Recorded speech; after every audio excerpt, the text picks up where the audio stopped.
Buenos días, buenas tardes, buenas noches a todos nuestros visualizadores que están en este pequeño y corto video acerca de un pequeño debate o podcast también llamado del grupo 6 de la Universidad Católica de Cuenca en la Facultad de Criminología y Ciencias Forenses. Estamos aquí debatiendo en este pequeño podcast acerca de una pregunta bastante frecuente hoy en día que está involucrado en nuestro país sobre la delincuencia. ¿El delincuente se nace o se hace? Ese va a ser el tema tratado de hoy. Estamos presentes mi compañero Juan Pablo Chungata, Ismael Cedillo, Jonathan Torres, José Luis Augi y mi persona como moderador en este caso, Santiago Padilla. Para este debate quisiera que intervenga alguien de los grupos sobre un pequeño concepto de qué es la escuela positivista y qué es la escuela de Chicago para la intervención de qué es un delincuente. Bueno, primeramente agradezco mucho la invitación a este pequeño debate que se está haciendo, pero primero lo que quiero decir es que hablemos primero lo que es la escuela positivista. Primero, ¿quién fue el fundador de la escuela positivista, de la cual, para qué nos sirve y cómo va a funcionar desde el pasado hasta la actualidad? Primero, como sé, todas las escuelas criminológicas buscan lo que sería disminuir lo que sería la delincuencia, en la cual en nuestra escuela positivista lo que busca es analizar la delincuencia en diferentes tipos de delincuentes, en la cual analizamos lo que serían los rasgos físicos, biológicos o tal vez lo que sería genéticos, en la cual nuestro fundador de lo que es César Lombroso identificó varios tipos de delincuentes y lo que sería también la teoría del criminal nato. También podemos añadir a esto que adjuntó lo que sería un enfoque científico y a la vez empírico. Claro. ¿Y hay más tipos de delincuentes? Exactamente. Bueno, dentro de la tipología que tenemos de los delincuentes hablamos de que existen tres tipos, de la cual es el delincuente nato, que he hablado un poco al respecto. Es de los rasgos físicos. Exactamente. El delincuente loco, que prácticamente es una persona que es demente y no se le puede socializar con esta persona y la cual fomenta un poco de peligro en la sociedad. También hablamos del delincuente ocasional, que prácticamente lo hemos visto hasta el día de hoy, que prácticamente es lo que vemos, personas normales que van robando del día a día, mano armada, etc. Bien. Y acerca de la escuela de Chicago, ¿cómo podemos decir que es un delincuente? Ya verás, me presento, gracias por la invitación, ¿no? Y pues lo que se centra en la escuela de Chicago es examina la influencia que tiene en medio o contexto que las personas habitan sobre la delincuencia. La hipótesis de estas teorías es que con la independencia de alcance de personas determina una agrupación territorial donde existe una organización humana que produce más delincuencia que otras. También los autores de esta escuela, que es Robert Ward y Hammerburger, ellos investigaron las consecuencias sociales que se derivan del rápido crecimiento urbano que se produce en Chicago. Eso después, por los procesos de industrialización, y pues en eso se basa toda la teoría. Y, o sea, la sociedad es prácticamente lo que lo obliga a ser un delincuente. Sí, o sea, también depende también de la infraestructura. Por ejemplo, la infraestructura es muy, o sea, está en malas condiciones. Eso también lleva a las personas que viven ahí como no tienen recursos, llevan a tener actos delincuentes como robar para sobrevivir. A no tener más opciones, así lo Como no tienen opciones ya. Pasemos acerca de si el delincuente nace, que interviene a la escuela positivista. Digo, si el delincuente nace, ¿cuál es el motivo que haya nacido así? Primeramente, muchísimas gracias por la invitación. A mis compañeros, eternamente agradecido. Vamos a partir de aquí, vamos a partir del entorno. Nosotros defendemos la escuela positivista, creemos que el delincuente ya nace. O sea, esto vamos a enfocarle en la actualidad, lo que es en el caso o en el país de Ecuador. Aquí ya se han visto varios delitos, investigaciones, o sea, varios de estos. lo que determinamos que efectivamente las personas ya nacen con delincuencia, o sea, en la sangre, puede ser por sus padres o por el mismo entorno que es en sí. Sabemos que, bueno, también las medidas implementadas, que es con el fin de regular la delincuencia, no han sido del todo efectivas. Esto nos da a conocer que efectivamente el delincuente ya nace, ya sea por, como dije anteriormente, por su entorno, por los rasgos físicos, o sea, por las medidas que se han implementado, no han servido, tal vez por la falta de oportunidad, pero nuestra escuela va a defender eso al 100%, que el delincuente ya nace. ¿Y crees que, o sea, tenga una genética para que nazca el delincuente? Sabe que, bueno, en los estudios científicos a lo largo de los años se ha dado que sí hay la genética, sí depende bastante de la genética. Tenemos casos internacionales como de Jeffrey Dahmer, o sea, a él le veían doctores, le decían que estaba bien, pero al final estaba súper mal, le mató, violó, o sea, es un caso bien denso, exacto, es denso, porque nadie creía eso, se le veía una persona normal, pero era todo lo contrario. Aquí intervienen todos los estudios, ¿no? Exacto, intervienen toditos los estudios de Lombroso, o sea, aquí, bueno, en la base científica el cerebro de Dahmer está guardado, está estudiado, o sea, lo que decía que era un cerebro normal. Exacto, por eso en nuestra escuela se da la teoría que ya nace el delincuente. No nos vamos tan lejos. Digamos, aquí, para que intervenga la escuela de Chicago. Hay un caso así no sé si ustedes tienen conocimiento acerca del caso de un niño de 13 años que es conocido alias Boquita. Él nació se puede decir, en Esmeraldas y intervino ahí en casos de asesinato a un sargento llamado Freddy Bonilla. También estaba interviniendo en un secuestro de una pareja en Quito. Para él nació o la sociedad le hizo eso para que cometa tales delitos. Bueno, para empezar, les agradezco mucho la invitación. Y bueno, siguiendo con esto, la verdad, yo ahora voy a refutar la teoría de mis compañeros, pues la verdad para mí el delincuente se hace. Y los fundamentos que yo tengo es que una persona que necesita y tiene la necesidad de sobrevivir va a buscar la manera que sea para poder sobrevivir. Y este es el caso de Boquita, el caso de Boquita que vivía en Esmeraldas. Creo que todos aquí tenemos conocimiento de cómo es Esmeraldas. Esmeraldas vive en condiciones muy precarias, demasiado precarias, que hacen que los jóvenes en especial sientan la necesidad de salir a delinquir. Entonces, Boquita, el sector donde vivía Boquita no tenía alcantarillado. Hay organizaciones delictivas. Entonces, como él se siente tan reprimido en ese ambiente, que es el ambiente que estudia la escuela de Chicago, entonces él busca la manera de sobrevivir y sale y comete actos delictivos para poder ganar un poco de dinero. Entonces, ese es mi punto de vista, ¿no? Que un delincuente no nace, porque si un delincuente nace, empezaría a delinquir desde demasiada temprana edad, que también lo hacen aquí en la escuela de Chicago, pero como lo dice aquí, es por pura necesidad.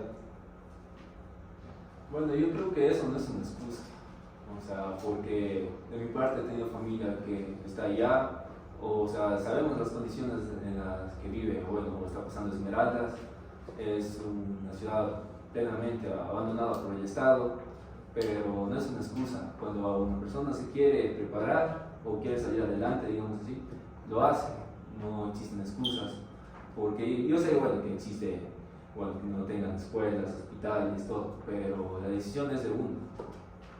Y bueno, basándonos en la sociología urbana, ¿no? Podemos decir que esto se basa íntimamente en el estudio del ambiente, en el estudio de cómo viven esas personas. Entonces, yo te quiero hacer una pregunta a ti. Dime tú, ¿cómo hubiese sido la vida de Boquita si él no hubiese tenido una deserción escolar? Si él no hubiese conocido las pandillas, no hubiese conocido las drogas, si él hubiese tenido una educación, ¿cómo hubiese sido la vida de él? Es muy clara la pregunta. Existen personas que están capacitadas, estudian, tienen de todo y siguen o se hacen delincuentes simplemente. O sea, esa es la pregunta. Yo creo que, como te dije anteriormente, él tiene la opción a elegir, pero simplemente las circunstancias de la vida mismo no le han dado. Pero para mí yo creo que no tiene excusa. Verás, tú dijiste, ¿no? que si una persona, o sea, quiere seguir adelante, hacer lo posible para tener una buena vida, no, pero por ejemplo, Boquita, digamos que él sí ha querido salir adelante, pero no tiene, por ejemplo, no tiene ayuda del Estado, sus padres no tienen ayuda económica, pues obviamente pues va a salir a buscar una nueva forma de ganar dinero, así con la delincuencia, como lo hizo, y pues eso digo yo también. Hay otro caso, bueno, perdón que te interrumpa, José Luis, en la siguiente pregunta quisiera que intervengas. Nosotros hemos visto una película que es muy relacionada hacia el Ecuador llamado Ciudad de Dios, que fue recomendada por nuestro gran amigo, docente y tutor, el doctor Miguel Antonio Arias. Dentro de esa película podemos ver que los escasos recursos, la falta de humanidad del Estado hacia los pueblos así alrededor del país, así también llamadas favelas, hacía a los delincuentes, porque ellos también decían que el gobierno era solo para ricos y el gobierno no era para pobres. Pero asimismo vimos en la película que había delincuentes que sin necesidad de que yo quiero salir adelante sin esto, ellos mataban. ¿Cómo podemos intervenir en el caso de una escuela positivista o un estudio religioso? Bueno, hablando sobre lo que sería la Ciudad de Dios, hablamos que primeramente, lo que había dicho, hablamos de que prácticamente tenemos una tipología de los delincuentes, de la cual dividimos y en la cual vamos viendo si es que son aptos en cada tipo de delincuente que tenemos. De la cual, como dije anteriormente, tenemos el nato, tenemos el ocasional y el loco. El ocasional, como había dicho, es un total de normalidad, pero dentro de la Ciudad de Dios, como habíamos visto, existen, como dijo mi compañero acá, que vivían en entornos así desfavorables con las favelas, no tenían mucho, digamos, tenían escasos recursos, digamos así. De la cual, o sea, dentro de nuestra escuela prácticamente, como dices, hablamos de que prácticamente el delincuente, al momento de que está en el cielo, prácticamente solo por los rasgos físicos, vemos de que algunas personas les tienen miedo, solo por ejemplo al acto de que le ven así, dicen, o por ejemplo la forma en la que ellos están vestidos, así como por ejemplo tiene un tatuaje o se viste de una forma tipo pandillera en sí. Exacto. Puede ocasionar algún tipo de inseguridad al momento de ver a esa persona en sí. También dentro de la película lo que vimos nosotros es que prácticamente desde una temprana edad empiezan a lo que sería delinquir, lo que es esto, hasta convertirse a un adulto prácticamente. Exacto.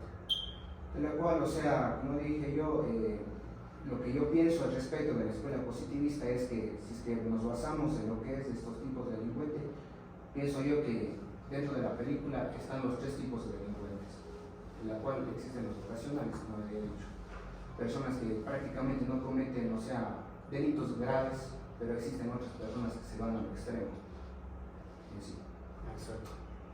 Y para la escuela de Chicago, yo creo que sí tiene algunos méritos, o sea, que interviene bastante la escuela.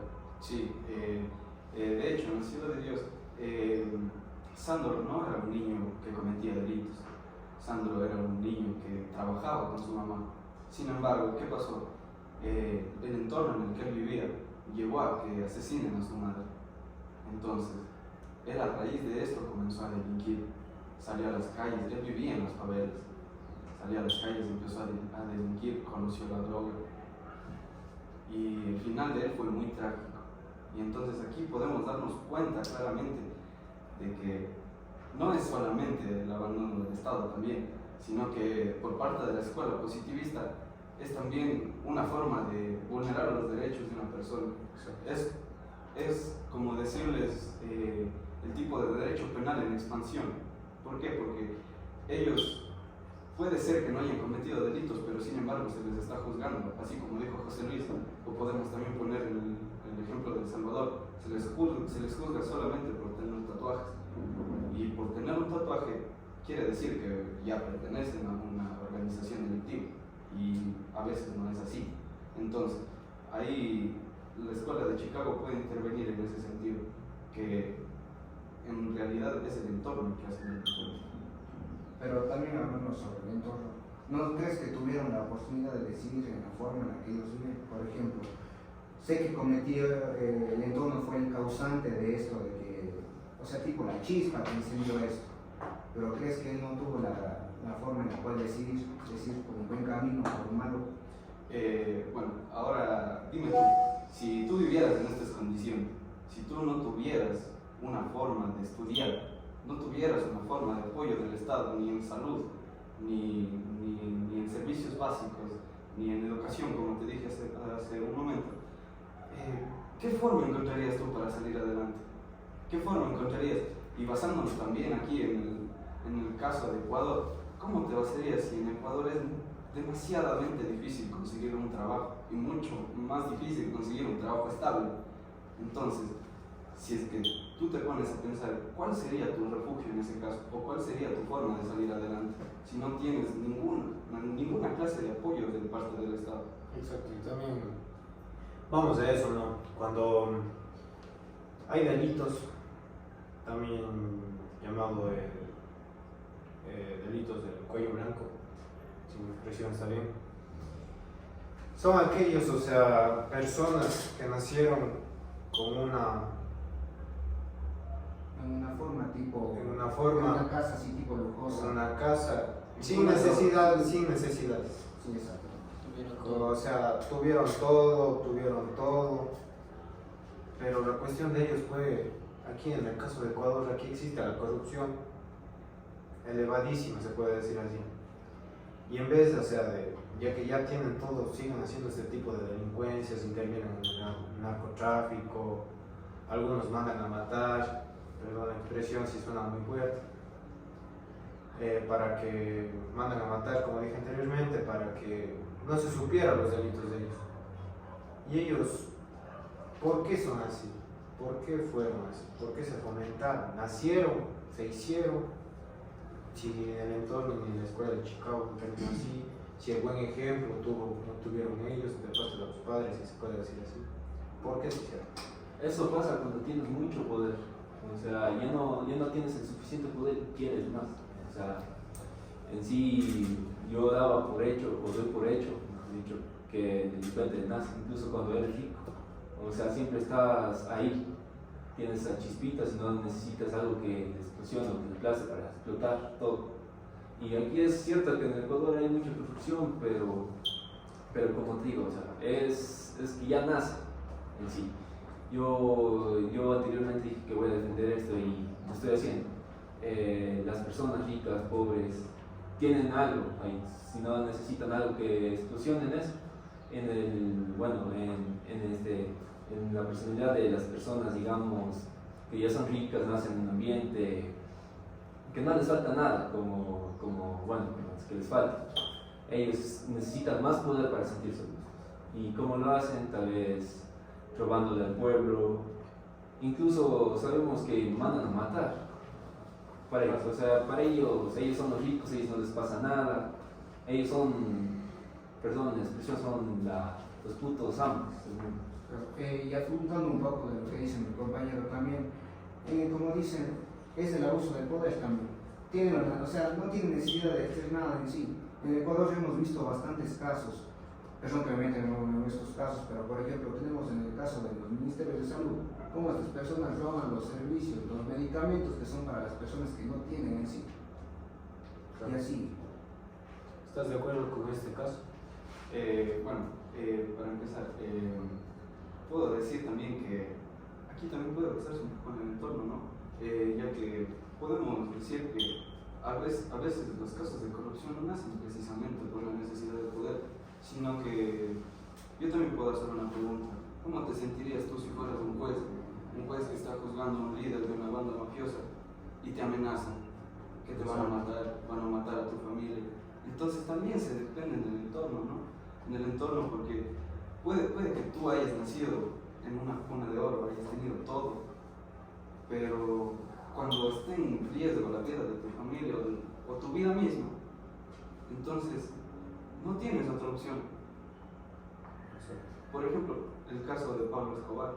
¿Cuántos jueces, cuántos ministros, cuántos asesinó? Y casi igual a Y casi logró lo que quería. Claro. Y digo, pero así mismo, a estos delincuentes que yo, para mí, desde ellos intervienen más delincuentes, ¿cómo podríamos juzgarles sin vulnerar derechos? Para que los derechos de los que se hacen se puedan decir así, y los que nacen no se vulneren.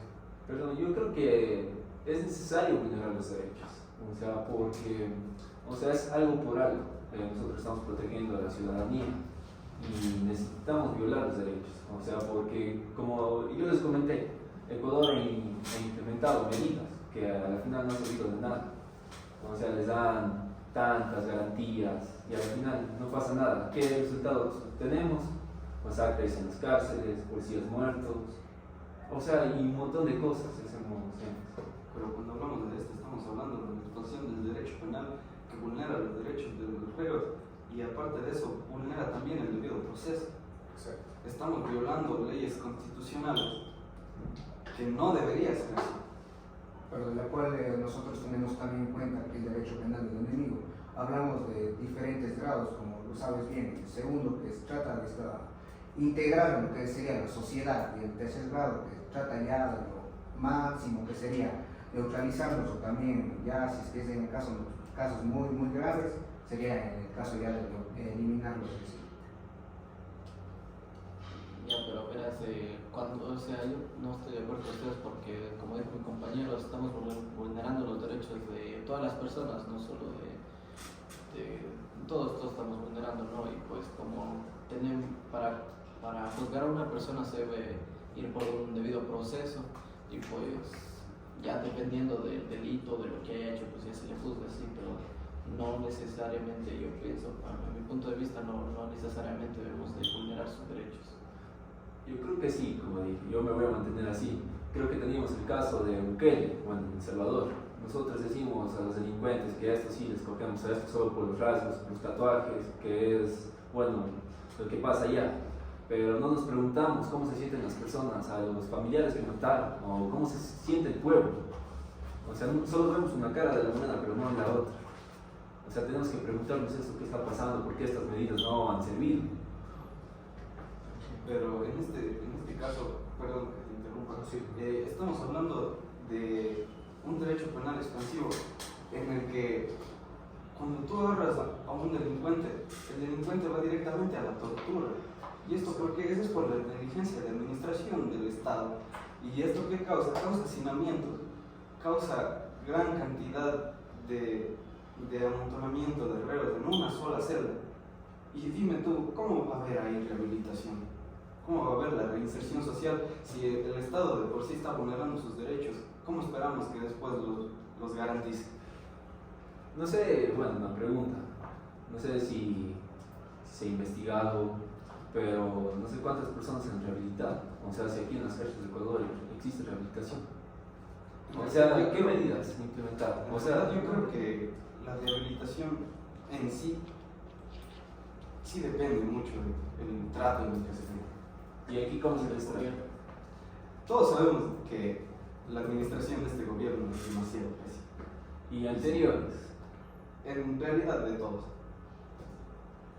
En eso sí te doy la razón. Sí, entonces por eso yo decía, se necesita un poco de mano dura. Pero bueno, también me voy al hecho que son personas y necesitan, pero yo te hago la siguiente pregunta a ti, compañero. ¿Tú crees que es necesario toda una vida, bueno, estar en prácticas o necesario ayudarles a una persona solo para que se rehabilite y que en sí esté en juego la vida de otras personas. No, yo creo que sí está bien, ¿no? Porque es una persona, no pierde ni sus derechos ni nada, aunque haya cometido el peor delito de todos, tiene derecho a la rehabilitación y a la reinserción social, ¿no? Yo creo que pues si es que hay una debida rehabilitación, ellos pueden salir a las calles, pueden buscar trabajo y si es posible pueden hasta obtener uno y mejorar su calidad de vida.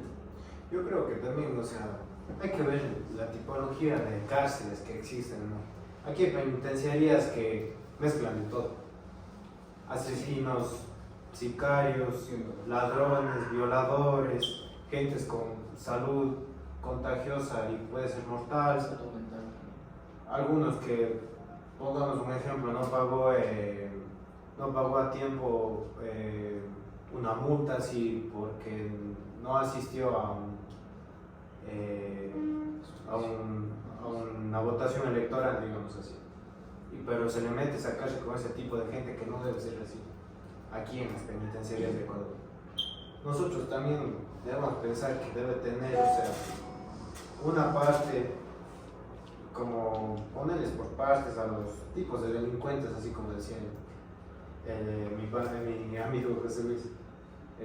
Aquí el delincuente usan los asesinos, en otro lado los ladrones, y cada uno con su tipo de ayuda. Pasa que la rehabilitación tenga resultado de todo eso. Por ejemplo, un chico que por conducir borracho le dan 7 días de cárcel y le meten con ese tipo de gente y ya sale con esa tipología que involucra la escuela de Chicago. ¿Sí? Ya sale con esa tipología de si robo voy a tener más dinero, o si mato tal vez tenga más poder, así. Así que no sé qué piensan ustedes acerca de las penitenciarías de aquí en Ecuador, o sea, y la involucración de todo. Sí, en realidad tienes mucha razón, Santiago, porque como ustedes pueden recordar el ejemplo que nos dio el doctor Fernando, el caso que él tuvo de la chica que era maltratada por su esposo, ella no era una delincuente, ella no tenía esos pensamientos delictivos, sin embargo, ella entró a la cárcel y salió con ese pensamiento, y como dijo el doctor Fernando, a poco tiempo empezó a vender droga. Entonces, ahí no puede. En realidad es muy esencial ver que es el entorno quien le causó ese efecto.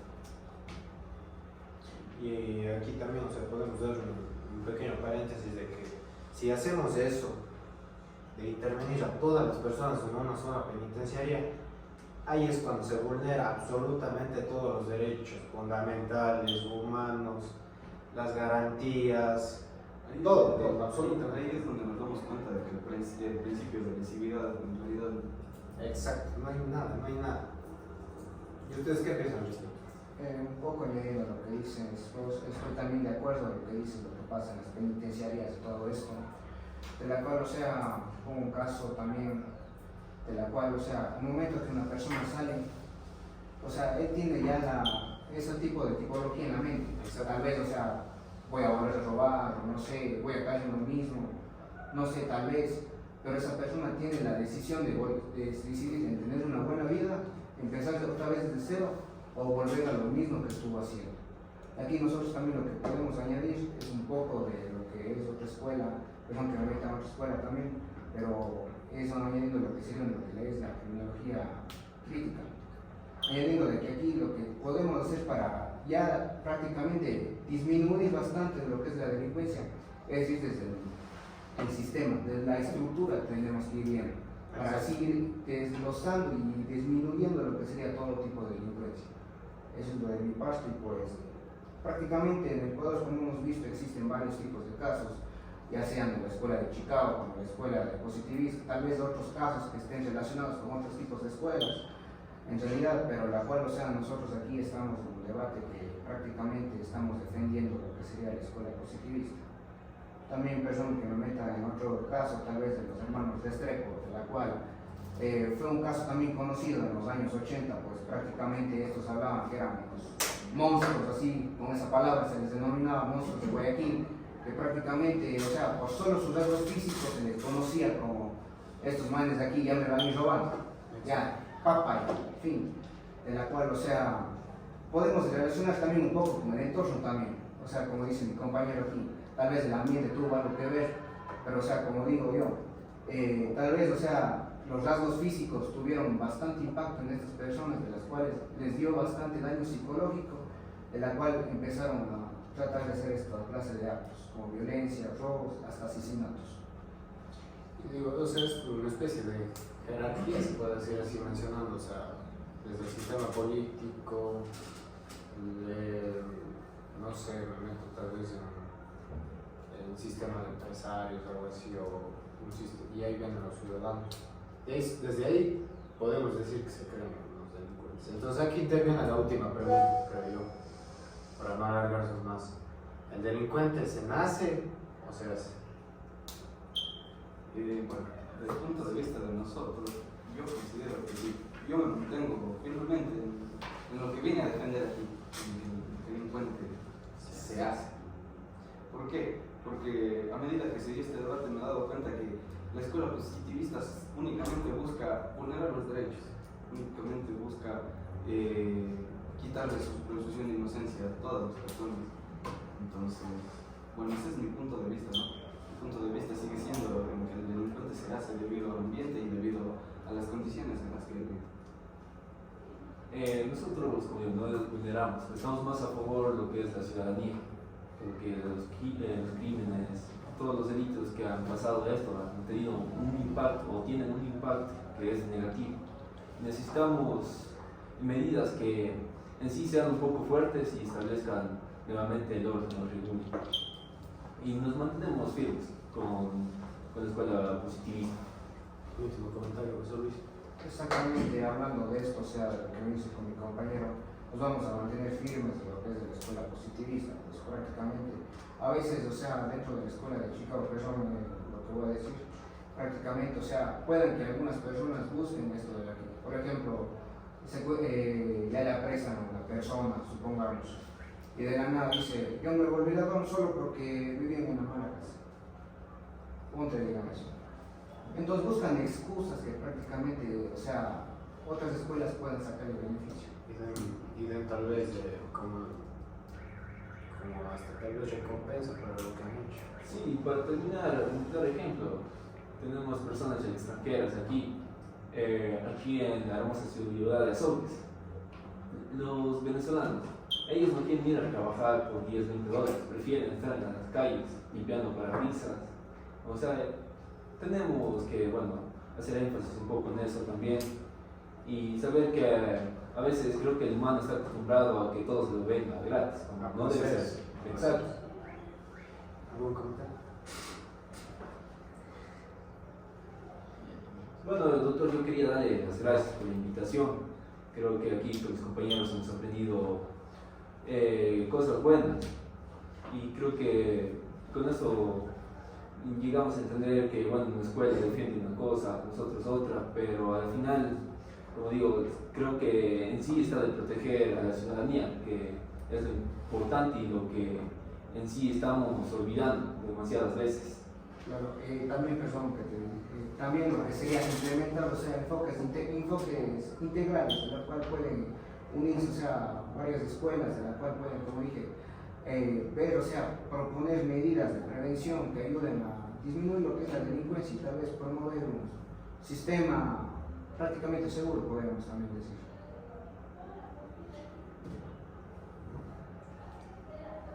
Bueno, entonces tal vez ya concluido con esta pregunta, que era que prácticamente estamos debatiendo, podemos decir que concluimos con este video.